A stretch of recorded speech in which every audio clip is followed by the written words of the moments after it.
This is the America First case for supporting Ukraine.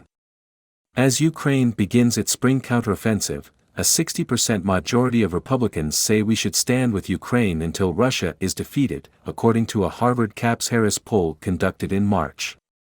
But GOP support is softening. The share of Republicans who say the United States is providing too much aid to Ukraine has steadily increased from 9% right after the Russian invasion to 40% today, according to a Pew Research Center poll in January. Many wavering Republicans are frustrated by the lack of a clear strategy for victory from the Biden administration. They hear Ukraine skeptics on the right arguing that the war is costing too much, depleting our military readiness, increasing the risk of nuclear confrontation with Russia and distracting us from the larger threat posed by Communist China.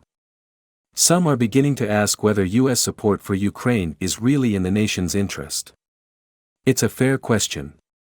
Most conservatives are not isolationists, they are reluctant internationalists, willing to support U.S. leadership on the world stage, as long as they are convinced our national interest is involved.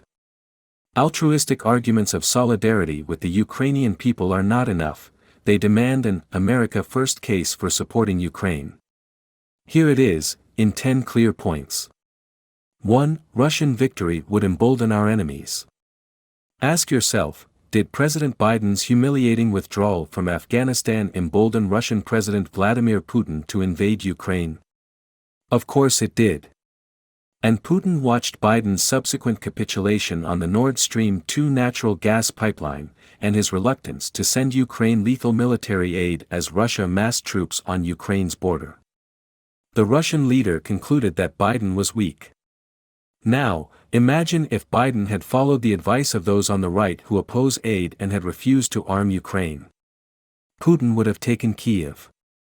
And many of the same conservatives who are now criticizing the president for doing too much would have said, Biden is catastrophically weak. First, he let the Taliban march into Kabul, and now he has let the Russians to march into Kyiv. And they would have been right. If we cut off U.S. weapons, intelligence and other support today, Putin would prevail, and his victory would embolden our enemies from the Middle East to East Asia. A Russian victory would further popularize the decline of the West narrative, eroding U.S. alliances in Europe and Asia. China's and Russia's influence would rise at our expense. But the answer to Biden's weakness is not to push for further weakness by cutting off U.S. support. It is to push the administration to project strength by giving Ukraine the weapons it needs to prevail. 2. A Ukrainian victory will help deter China. If the Afghanistan debacle emboldened Putin, how much more would U.S. weakness in Ukraine embolden Chinese dictator Xi Jinping?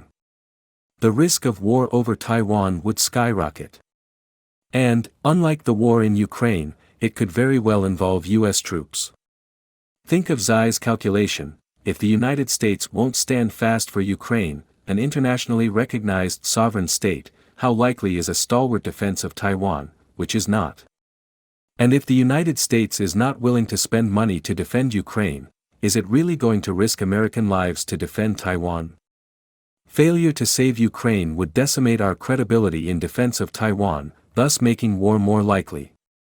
Our Asian allies certainly know that the outcome in Ukraine is critical to China's thinking. While she was visiting Russia in March, Japanese Prime Minister Fumio Kishida was visiting Ukraine. Ukraine may be the East Asia of tomorrow, Kishida has said, calling the fates of Ukraine and Taiwan inseparable. 3. Defeating Putin would weaken the Sino-Russian partnership. She seeks a Chinese-led global order that favors the world's autocracies. In pursuit of that goal, he made a bet on Putin, and has met with him some 40 times since assuming power in 2012. China's no-limits partnership with Russia is a signature personal policy of Xi Jinping, former Trump Deputy National Security Advisor Matthew Pottinger tells me. Putin's defeat would do a lot of damage to Xi's credibility by making it clear the Chinese leader backed a loser.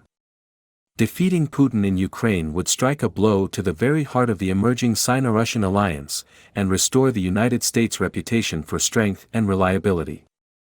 Nations across the world would have incentives to deepen their trade, investment and security ties with the United States, at China's expense. A Ukrainian victory would make the United States stronger, safer and more prosperous. On the other hand, if Putin wins in Ukraine, it would lead to the expansion of Chinese economic influence in Europe.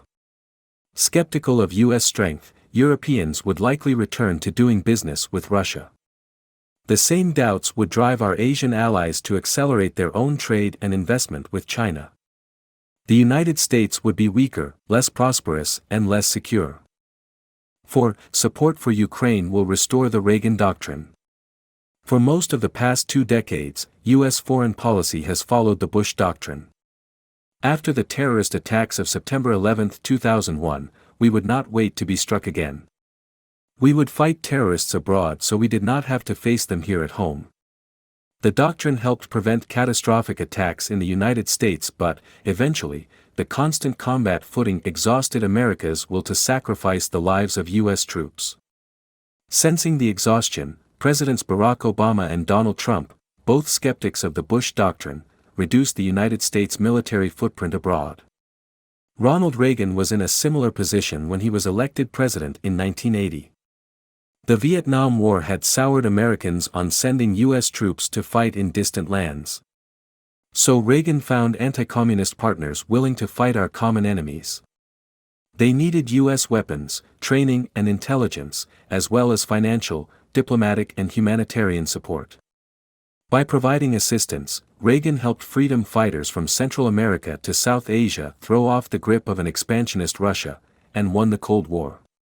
In Ukraine, the Reagan Doctrine is making a comeback, reminding us that we can push back totalitarian aggression without getting directly involved in fighting wars abroad.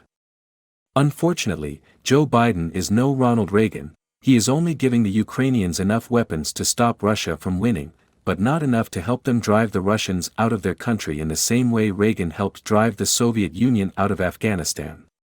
5. Victory will save the U.S. billions. Russian adventurism is a drain on U.S. resources. By decimating the Russian military threat, Ukraine is reducing the amount of money the United States will have to spend defending Europe, without risking American lives to do it. Russia might never regain the strength it has spent against Ukraine. Its military has suffered more combat deaths in Ukraine than in all of its wars since World War II, combined. Russia has lost about 2,000 tanks, more than half its operational fleet, plus thousands of other pieces of military equipment, including combat aircraft, combat vehicles, unmanned aerial vehicles, radar and anti-aircraft systems, and at least 18 Navy ships. The British Defense Ministry estimates that 97% of the Russian army is now committed to Ukraine. For every Russian tank, plane and infantry division the Ukrainians eliminate, the United States will have to spend that much less to deter Russian aggression in the decades to come. The impact will go beyond Europe. During the Obama administration, Russia intervened militarily in Syria on behalf of Iran and the regime of Bashar al-Assad. Today, the war in Ukraine has flipped the script. Russia has been forced to reduce its presence in Syria and redeploy critical military hardware to Ukraine. And instead of Russia helping Iran, Iran is now shoring up Russia with weapons, including military drones. 6. A proving ground for new weapons. The New York Times reports, Ukraine has become a testing ground for state-of-the-art weapons and information systems, and new ways to use them, that Western political officials and military commanders predict could shape warfare for generations to come. For example, Ukrainian forces have deployed a new real-time information system known as Delta, a cloud-based, network-centric warfare (NCW) system that allows Ukrainian forces, local officials and even vetted civilian bystanders to use laptops, tablets and mobile phones to share details about the location and capability of Russian forces. The software, developed in coordination with NATO, had barely been tested in battle, the Times reports, but Ukrainian forces employed it to push the Russians out of towns and villages they had occupied for months. Ukrainian forces are also testing new sea drones, including explosive uncrewed surface vessels, combining them with aerial drones to take out much larger Russian warships. The Ukrainians have carried out complex assaults on Russian naval forces off the Crimean port city of Sevastopol, destroying nearly 20 Russian vessels, including the Moskva, the pride of Russia's Black Sea Fleet. Capabilities and concepts tested in the Black Sea could be crucial in resisting a Chinese assault in the Taiwan Strait. 7. Arming Ukraine is revitalizing our defense industrial base. Money that Congress has allocated to arm Ukraine is not being spent in Ukraine. It's going primarily to Americans, either to replace weapons sent to Ukraine from U.S. stockpiles, or to build the weapons we send to Kyiv. When we're talking about giving assistance to Ukraine, these weapon systems are produced by American or allied and partner countries, explains Seth Jones, the director of the International Security Program at the Center for Strategic and International Studies. They are produced by General Dynamics, by Raytheon, Lockheed Martin, by Boeing in some cases. And they're being built in most cases in the United States. Aid to Ukraine creates jobs in the United States and energizes its defense industrial base, which had dangerously atrophied after the Cold War. Jones recently conducted a series of U.S.-China war games and found that the United States, without stepped-up production, would run out of precision weapons within a week after fighting began. 8. The Russian invasion has strengthened U.S. alliances. Putin intended his invasion to weaken NATO and to break U.S.-led alliances, so that his country could restore its imperial borders, and so China could have free reign in the Pacific. Instead, it has done the opposite. 16 NATO allies, more than half the alliance's members, increased defense spending in 2022, while an additional 7 countries have pledged to raise defense spending as a percentage of gross domestic product in the near term.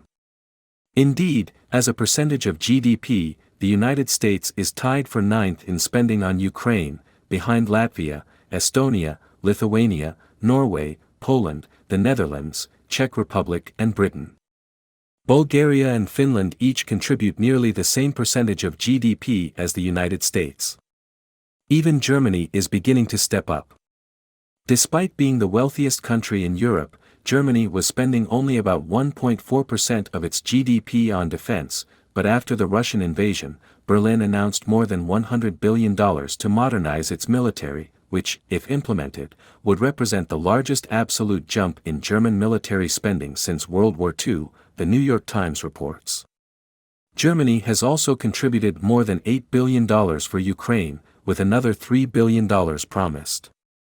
9. Victory helps prevent nuclear proliferation. This war is happening because Ukraine surrendered its post-Soviet nuclear arsenal at our insistence. After the Soviet Union collapsed, Ukraine inherited nearly 2,000 strategic nuclear weapons, along with the missiles and strategic bombers to deliver them. If Ukraine still had those weapons, Russia would never have invaded. But in December 1994, the Clinton administration brokered an agreement called the Budapest Memorandum on Security Assurances, in which Ukraine agreed to give up those weapons. In exchange, the United States and Britain promised to provide assistance to Ukraine. If Ukraine should become a victim of an act of aggression, while Russia pledged to refrain from the threat or use of force against the territorial integrity or political independence of Ukraine. 10. Victory in Ukraine is achievable. Current and former U.S. military leaders believe Ukraine can win, if given the necessary weapons to prevail. Retired General Jack Keane, a former Vice Chief of Staff of the Army, tells me that Ukraine needs tanks and armored vehicles to carry infantry, long-range precision artillery, air defense systems, and advanced fighter jets. Those are the ingredients to be successful, Keane says. And if you don't have those ingredients, you cannot take the territory that you want to take in the time that you want to take it. The administration is either withholding or slow-rolling delivery of those key ingredients. After resisting for nearly a year, the Biden administration finally agreed in January to provide M1A1 Abrams tanks. But instead of sending the tanks from our pre-positioned stockpiles in Europe, in time to be used during Ukraine's spring offensive, the administration decided to manufacture new ones that will take a year or more to deliver. Now, Biden is reportedly switching gears again, and sending tanks from the U.S. military's existing inventory that could arrive in months.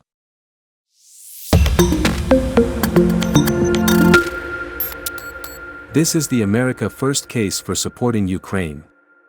As Ukraine begins its spring counteroffensive, a 60% majority of Republicans say we should stand with Ukraine until Russia is defeated, according to a Harvard Capps-Harris poll conducted in March. But GOP support is softening. The share of Republicans who say the United States is providing